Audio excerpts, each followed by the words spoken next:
YouTube, welcome to another Rob's video, and today we got a big video for you guys. As you guys can see the title, we're doing another reaction video. We are doing another reaction video. So this is not going to be a mindless entertainment one like I did the first one in terms of Pop the Balloon. Obviously that was fun. It was funny with Aaron the Plumber, violating all the girls and all that stuff as well, and the girls doing the violating with him and all that stuff. But this one's going to be a bit more of an educational type of one. It's a little bit more of the self-improvement one. So as you guys can see the title, we're reacting to TYKWONDOE, man.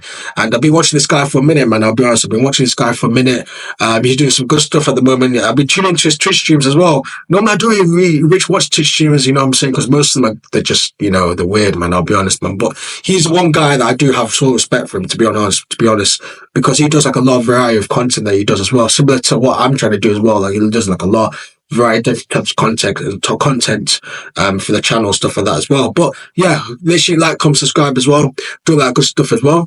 And yeah, let's go and react to him. So basically his titles from Overthinking to Decisive Action, Take Your Power Back. So let's have a look at what he's doing, and yeah, we'll have a thoughts on it. Yeah, welcome to the dojo, baby, man. Have no fear, TYKWONDOE is here, you dig?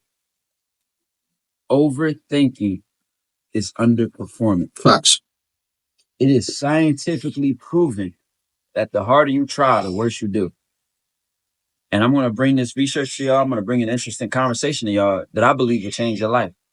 If you are a type of person who feels like you keep trying, no matter how hard you try to break a habit or change a habit, it doesn't change. No matter how much you prepare, when the moment comes, it's time to perform under pressure, you choke. Pause, no diddy.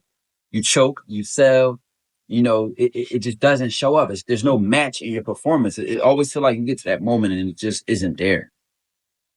Well, I have some research to back this conversation up, and I want to bring it to y'all as these videos have been doing a lot better and performing better. Shout out to my man Leak, who's been killing it on the editing side.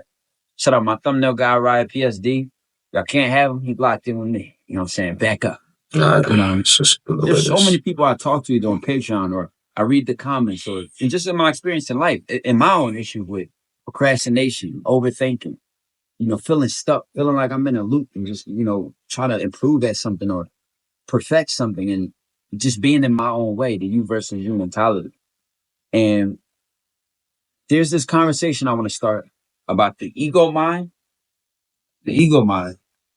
Yo, just before I get into this, man, just look at the way he kind of breaks it down and stuff like that as well. And this is one other thing as well that I'm going to try implement in my videos as well. Like the way he breaks down everything, such as the editing and stuff like that, ego mind versus spirit mind, is very telling, man. It's very telling, man. A lot of people don't actually do this as well. So I just like the fact that he's literally just breaking things down and making sure it's like, yo, there's a difference between like thinking, there's different types of overthinking and all that type of stuff as well. So yeah. Is what I'm gonna call the spirit mind or the mind's eye, in a sense. And it'll make sense why I call it. I'm gonna use this story of my own personal life to where to me was probably one of the highest moments of anxiety in my life. I'm talking about like I was probably this close to a fucking anxiety attack, to like just losing my mind, just being in my own head. I'm gonna get it. I just want to say one thing as well. Like everyone has anxiety, man. Like this is the thing I hate, man, about society, man. Like people like are too scared to like, oh, like people like, oh, I have anxiety. That means you're pussy or you're this, that, you're that. I think most people have anxiety, man. Like social anxiety, different types of anxiety, but like everyone has anxiety, man. I have anxiety. Like at the end of the day, there's nothing wrong with having anxiety. Like it's just a normal, natural thing the human has. It's just anxiety, man. But this is the thing, man. Like, I just hate when a lot of people kind of use it as a negative, but it's just the best way is that you accept you have anxiety, but just find out ways where you can mitigate the fact, because I don't think you can get to a point where you have no anxiety. Like I don't think that's possible, but you can mitigate it where people have different levels of anxiety. You know what I mean? Like people that kind of makes sense and stuff. So basically, some people might have high level anxiety where they don't even want to go outside, or there's people that have a bit of lower level anxiety where they do feel a bit anxious, but they'll be like, I have a fucking mentality. Like, yo, we're gonna go do it anyway. To show you the difference between the ego mind and the spirit mind, and how powerful it is. So you can shift your perspective on it and be more in alignment with your spirit mind rather than your ego mind, and what you can do to do that and what difference does it make. I remember I had a speech, right, that a lady at my university introduced me to or recommended me for the opportunity. And this was probably my first out of the classroom official public speech. Like, this was serious. This was like way out of my pay grade, way out of my league at the time, or for what I thought was my league or my sense of self at the time, right? I didn't know what I was walking myself into. And to take it even a step further, with this same exact speech, right? I was the only student and the youngest speaker on the stage.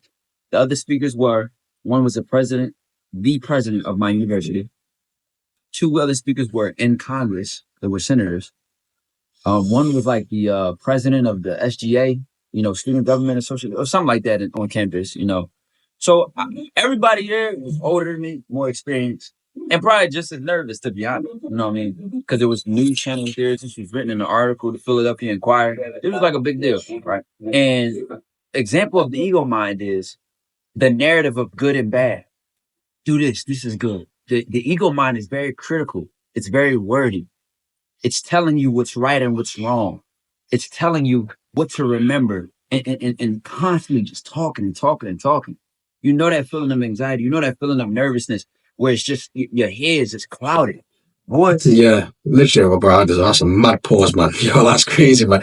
But yeah, 100%, man. Like, literally, yo, like, even public speaking as well. Like, I've been times where I've been doing a bit of public speaking, not to the extent what Taekwondo's done in terms of like in a uni or university or anything like that, bro. But I'm telling you right now, man, like, you guys know this as well, man. Like, in classrooms, right? It's not really serious. Like, obviously, there's some sort of anxiety, there's some sort of nervousness that you're going to have. But it's not really that serious. It's not really professional because, let's be honest, man, you're just there with your boys, and your boys might be, or if you're doing it by yourself, your boys are probably going to try and make you laugh, do some weird faces. But I'm sure you guys have had it at school, man, where you try to do a school presentation or you try to do like an English presentation, whatever it is, wherever it is in which type of subject you're doing.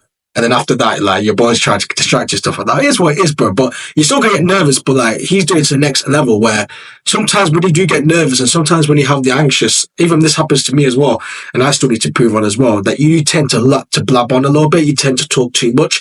And this is the thing. Some people have this mentality where the more I speak, the more intellectual I look. In reality, that's not actually true. In reality, less is more, as that quote says. I'm sure you heard the quote, less is more. And that is completely fact. You almost have to speak to the point where you're making one-word answers or just one-word sayings, but speak to the point where, like, you know what's relevant for you and the actual topic, if that makes sense. And also, it does have effect on, like, the actual purpose of why you're actually speaking, because people are more likely going to be like a lot more engaged. People are more likely going to be like, yo, this guy knows his shit, all that type of stuff as well, man. But yeah, you're actually absolutely spitting, man. Oh, that's funny. I didn't even know that.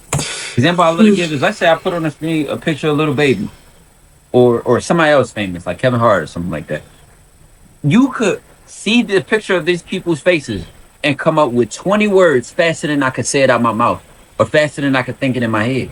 Now, listen, I don't study Little Baby. I don't think about Little Baby every day all the time. But for some reason, just by seeing the picture of his face, a bunch of words may come to my head. I may think of Atlanta. I may think of a rapper. I may think of dreads. You know what I'm saying? Like, baby on baby on baby. Like, I might think of all this shit. But where is that information stored? It's stored in the same places that inner confidence. The shit we unlock when we learn to trust ourselves, when we step into our spirit mind. That's very image based. That works through pictures, that works through, like we say. I'll give you another example. This Floyd Mayweather clip I want to point out. You sit, you listen, you learn. There's only 3 ways you can learn: hearing, seeing, and doing. That's what makes me so deadly in boxing. I can learn all 3 ways. I can watch, I can learn. I can hear it, I can learn. And if you show me a hands-on, I can learn. So I'm deadly in all 3 ways.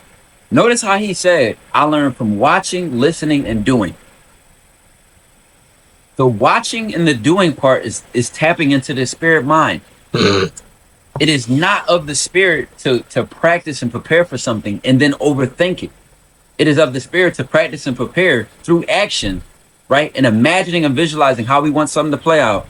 And then when that moment comes, to tell ourselves to trust ourselves. Bro, that's absolutely a fact, man. Because literally one time, right, like, I think there was something that I was just thinking about, like, it was just anything in general, right? Like, what I've realized that if you just stop overthinking about it, you just kind of just like, yo, like, I gotta do those 3 things that Floyd Mayweather just said.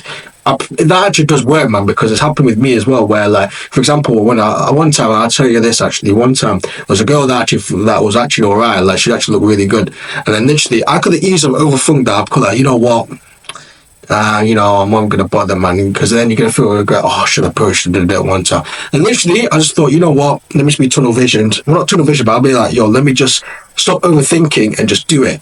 And action. And action is so important, guys. Not even just with that scenario, just everything in general in terms of like whatever you want to do in terms of goal, successful, your success, whatever it is, like action is so important, man, because everyone can talk a big game, man. Like everyone has an ego, man. Everyone has an ego to a certain extent, and there's nothing wrong with an ego. But people don't have the action. The only thing that's different from a successful person and the average person is that they didn't take the action. The successful person did. You know what I mean? And that's the hard part about it. Is that literally a lot of people don't take action, and all that type of stuff as well. And then obviously, it kind of leads to overthinking, and obviously the leads to, indecisiveness and stuff like that. So to relax into our body. Because like I said earlier, overthinking is underperforming. The harder you try, the worse you do. The reason being, when we try hard, when we go for this extra effort, when we overthink, it tenses up our body. Remember that sensation of anxiety? There's a physical tenseness we get with that. Our heart rate speeds up. Our mind is all over the place. So as this physical sensation is being triggered, our bodies get more tense. And the more tense we are, the more stiff we are, the slower we are. When we are in a place of relaxation, in control, and we are calm, when our breathing is deep and of the diaphragm, in the lower parts of our lungs, this is when we are in a place of at our best, our highest performance, our quickest, our sharpest. Because just like with the picture of little baby, there's information you have stored, there's experiences you have stored that you cannot think faster than. It's already there. And in the book, The Inner Game of Tennis, is separated this in the form of self one versus self two. Self one is that judgmental, that critical, that thinking, that wordy brain, that wordy version of ourselves. And self two is the natural learner. It's the intuition, it's the instinct. And if you watch my last video, right, where I talked about the idea of an intuitive thought, a thought that comes from all our gathered knowledge, our deep foundation of ourselves, versus an intrusive thought, and a thought that comes from insecurity, a thought that comes from fear, a thought that comes from doubt, overthinking, and uncertainty. The difference between those two thoughts also go within this inner confidence I'm talking about, the spirit mind. This is why I love with books. I'm reading a line. And I can link these books below. I can put them in the comments. Yeah, you know what it is with books, yeah? Like, I think really books are really, really important. I just never really got into books, man. I'll be honest. I've never really got into like reading books. I used to be doing it. I think some of the books actually, The Road Less Travels, as you guys can see. This is a really good book, man. I'll be honest, man. But I just never really actually finished it. I never really got into like books and stuff like that. That's just one example of books can be really important in terms of like learning different types of languages, learning different types, words that, because let's be honest, people might think they're not learning English, but you don't really. There's a lot of words that you might not know and stuff like that. So books are really important and stuff like that in terms of what Taekwondo said in terms of like overthinking. You can do like books on like how to have more of a decisive mind or how to like make sure that you're resilient or whatever it is, guys. Like books are really important. It's just that for me, personally, I need to get into that. That's one thing I'm slacking on. I need to start reading books a lot more and making sure that, I'm on my grind and making sure I take action as well. But books, that's the one thing I will say is really, really good. I'm not depending for y'all. I want to point this out though. If you're listening to my explanation, everything I'm saying is making sense, and you're following me so far, the next part I want to move into is how we get into the spirit mind. How we move our ego mind away from what it's bad at. Really talented at, but bad at. It doesn't help us in any way, shape, or form. And move into our body, back into our bodies, move into the present, tap into that instinct and potential that we have naturally. That's already there. Remember, overthinking is underperforming. There's a direct connection between trying harder and performing worse. So what are you supposed to do? How are you supposed to navigate? Point out this. First of all, you draw the line in the sand that there's no in between of being in control and no in between of being out of control. You're either in control or you're out of control. Now, it doesn't mean of all the conditions around you. It doesn't mean of I'm gonna control what this person is gonna do and that person is gonna do, and I can foresee every event. I got a crystal ball. I'm just gonna predict how it goes perfectly. It doesn't mean that. What it simply means is, as you go about your choices and as you go about what you focus on consciously and what you pay attention to and you remind yourself of, are you in control of that? There's a couple words and phrases that help me and remind me of this. One phrase being, I got it. Try to overthink and say those three words. Try to overthink, try hard, work hard, and panic while repeating to yourself with a deep breath, I got it. That's another good exercise, man. Yo, this guy's actually spitting facts, bro. I want to hear this all the glazing, all this stuff, bro. Listen, I gotta give credit where credit's due, man, because it goes back to my few videos I talked about as well, about why positive affirmations are so important as well, especially in times where you actually do need, or especially in times where times are tough and stuff like that. Because if you tell yourself that, yo, for example, what he's saying, I got it. Like, there's no way, like, you're gonna live that. You know, there's no way you're gonna your body's gonna be tensed up to the same extent as if you didn't say that. If that makes sense. So in terms of, like, you know, when you have anxiety and all that stuff as well, you do tend to tense up. Your heart starts to beat a lot, all that type of stuff as well. But literally, what he said, if you say I got it, you're gonna more likely gonna do it, because you're telling your brain that, no, listen, I'm gonna do whatever it is, like whatever scenario you're in, I'm gonna do it, and your body's gonna do it. As I said, man, that is why it's positive affirmation. It goes back to what I'm saying. That's why positive affirmation is so important, man, especially in these type of moments. The two don't exist. The belief in the core and the power of the word choice, and I got it, is completely different from an overthinking mood. The power and the energy behind overthinking and insecurity and doubt and anxiety. The energies are totally separate. Other than I got it is things like you got it. You can even separate the entity in your head of yourself and just remind yourself that you are the observer, you are the awareness, not the human being itself, but the experiencer. You remind yourself of these things. I got it, you got it. And then another two words I love, so what? Oh, you know, damn, what if this fuck up? And then that happens to my career, and so what? Try to panic and say, so what? And I got it, with deep breaths and just sitting on and focusing on the expression of those words and the truth that lies in those words. Cause so what? If it kills you, let that be, you know, if that's literally the worst case of your scenario, like you literally die, like that's your so what? Then holy shit, I don't know who you need to talk to, what kind of situation you're in, you know what I'm saying? I love you. I hope the best for you. But no, I just to left though, like, at least you have yourself. At least you're standing firm on the sincerity of reminding yourself that you are in your body. You are there for yourself. You will be there. What doesn't kill you make you stronger. You have to remind yourself of these things by not overthinking, though. It has to be simple. Remember, the spirit mind is simple. It works in images.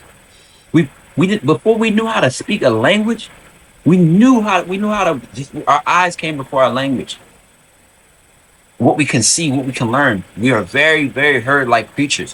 When we watch somebody do things, a lot of times when somebody has a talent or a skill, they sometimes say, I don't know how to explain it.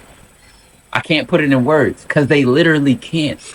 Yeah, that's true as well. And I think a lot of people are visual creatures as well. Like, and I think I'm a visual creature as well. Like, I think it's weird, like me saying it, like, obviously, like, this is why it's so important, like, we have to, like, show, like, maybe, like, proof and pictures and stuff like that, because at the end of the day, like, you just saying all this stuff as well, even if you're so intellectual, even if you actually are spot on with what you're saying and you're spitting and you're actually cooking and you're doing all that type of stuff as well, people won't take it as much as if you actually show them visual. That's why it's so important. Even me in sales as well, it's so important, because I used to have, like, closing, for example. So when I close a person, you show them the product. You don't just tell them the product and that's it. You show them the product. Like, for that example, I use it for sales. Like, I literally use it for, you show them the product and they visualize the product of what they're going to be using for, and then they're going to manifest in their head that, yo, this is going to be perfect for me and we're using this and all that type of stuff.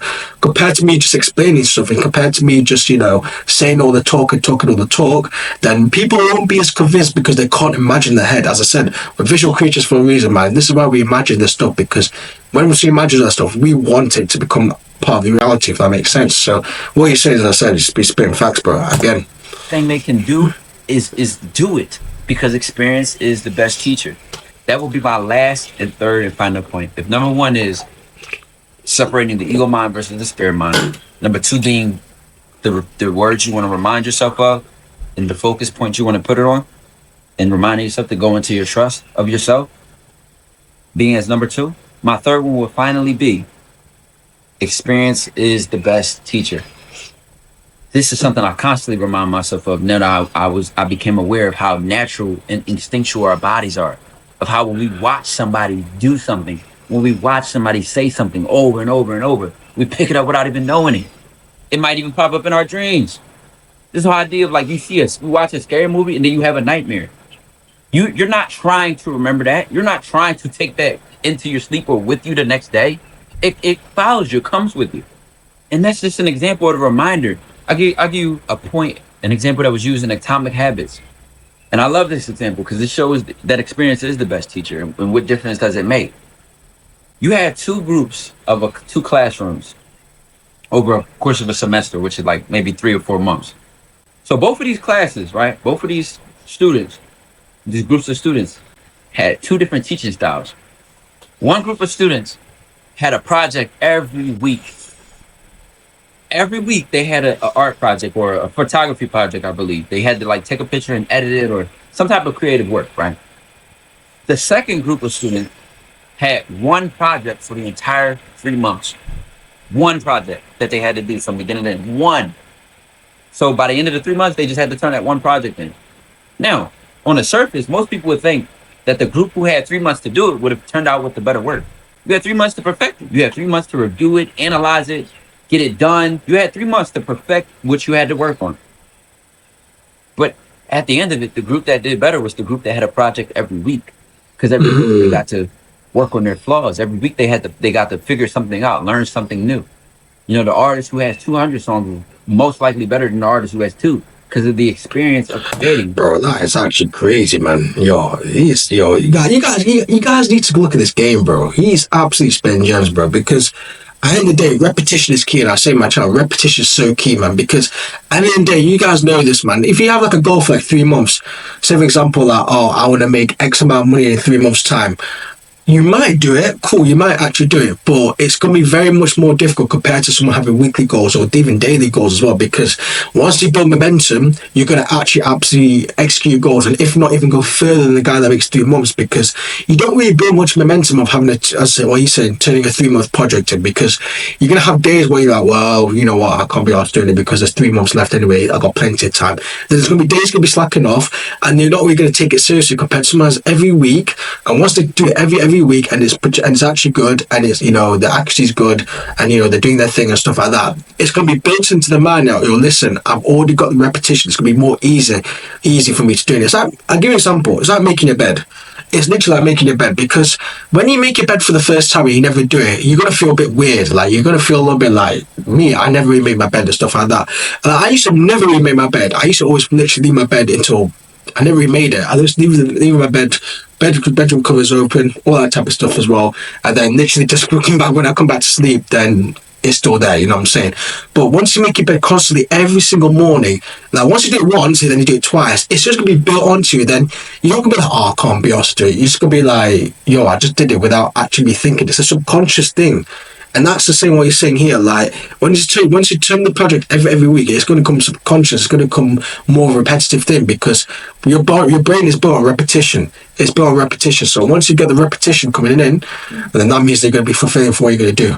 But yeah, the experience of writing, the experience of figuring things out and adapting over time is something we can't even understand about ourselves. We learn things and know things all the time. We learn behaviors, information, and all types of information that we pick up without even trying. That is the instinct of our natural learning. That is the version of us that is within self too, the spirit, mind, the body. The mind of the body, or I like to call it, or different names, like the mind's eye. It works like the mind's eye to me, because to me it's very spiritual. It doesn't work off words. It's very visual. I see it this way, and I'm trusting into that image and letting things happen. The ego mind tries to make things happen. It tries to force things. It works based on feeling like being in control by constantly analyzing, reflecting, and nitpicking and such things. It's the example of self 1 versus self 2 is almost like a parenting style. The parent who sits back and lets their child fall and hurt their knee is going to be, that child is going to be 10 times better off, because that child will learn way better. And another example I love with this is, I always say, you could tell a child a million things, right? Like, that stove is hot, don't touch it.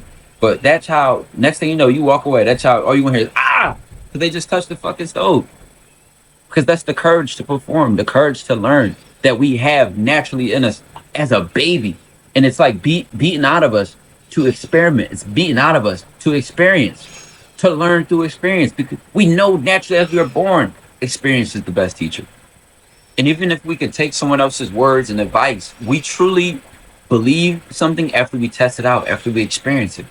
So that's the message I wanted to leave with this video. And you know, it changed a lot about me. I'm gonna give you like a couple practical examples. Now, at anything I do, it could be going to the gym, it could be playing a game, it could be editing, it could be creating. Repetition, I look more towards experience and repetition more than anything. That's it. Repetition's key. I'm gonna figure out that perfect thumbnail. I'm gonna figure out that perfect title.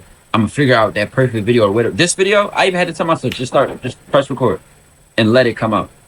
Let the explanation come out. Let it go. I got it. And practicing at anything you do, there's that urgency and that trust of do it now and I got it. There's so many things we know instinctually. I'll leave it with this. I was on a call with a guy on Patreon, and I also noticed the spirit mind when I said, listen, realize how much you know without even trying. Because, you know, most of the time I'll be coaching guys on dating advice and stuff. So I'm like, you could see a woman and know you automatically are attracted to her or want her or want to speak to her without even saying it out loud. You look and see and you know, right? Then you second guess. Then you doubt. Then you overthink. These are secondary things. They are not instinct. They're not the first thought. Our first thought is not, we can't get her. She's out of our league. That comes up after we see her and realize that we want to talk to her and like her. And then we talk ourselves out of it. Had we acted on our instinct, we might have got her. Shit, you already don't have her. She already not in your life. You can always. I saw a clip, the boy Mishi YouTube it and being with prime time and stuff. He said, you already don't got her. You can go back to that. Listen, you miss 100% of shots you don't take. Listen, you already don't got her. Right. You already didn't hit. Right. You already don't got her number. Right. So You can go back to that. it's so she say no, who gives a fuck? Okay, I love that. We can lean more into our trust and that inner confidence that we have when we don't overthink and we trust our performance. We trust our ability to learn from experience. We trust ourselves too. We trust our natural instincts. That's the question I'm gonna leave out of this video. Why do we overthink? Why do we have these big ass heads and these big ass brains if they work against us? I think it's social media, man. I think social media plays a big part to why we overthink, man, because I think we compare everyone's lives too much anyway. But wait, let me just quickly finish this video. Hold on. I don't know, maybe a topic for another video. I love y'all. Those are to the moon, to Saturn, in the solar system. The lens don't even know we exist. You did. Alright, cool. That was a bit of more of a longer video for you guys, man. But hope you guys enjoyed the video, man. But I want to leave it like this. Like, I think the reason why we do everything, I do think social media does play a little bit of part of it. You know what I'm saying? I don't read these anymore. But I think social media does play a little bit of part of it. You know what I'm saying? Because it kind of makes us, because everyone, like, I don't know, I just think that people do compare them lives to the people, and then it kind of thinks that, oh well, maybe you have to be this person to get this girl, or you gotta be this person to get this, and in reality, like, it's unrealistic standards at the end of the day, man. But that's gonna conclude today's video. I'd say it was a lot of a longer video, but this is a video that I do want to react to because I do watch Taekwondo a lot, man. So shout out to him, man. He's been smashing it, man, at the end of the day, man. But I hope you guys got some value from the video as well. It's more of an educational thing as well. And don't worry, guys, listen, I will bring more reaction videos in the future, stuff like that as well. Just doing more, just recreating the channel, just, you know what I'm saying, repetition. I'm doing my repetitions, I said what he said, so I'm doing the repetition and making sure that I'm uploading every other day and all that type of stuff as well. But yeah, I hope you guys enjoyed the video. Hope you guys got some values, as I said. Make sure you like, comment, subscribe, do all that good stuff as well. And yeah, peace.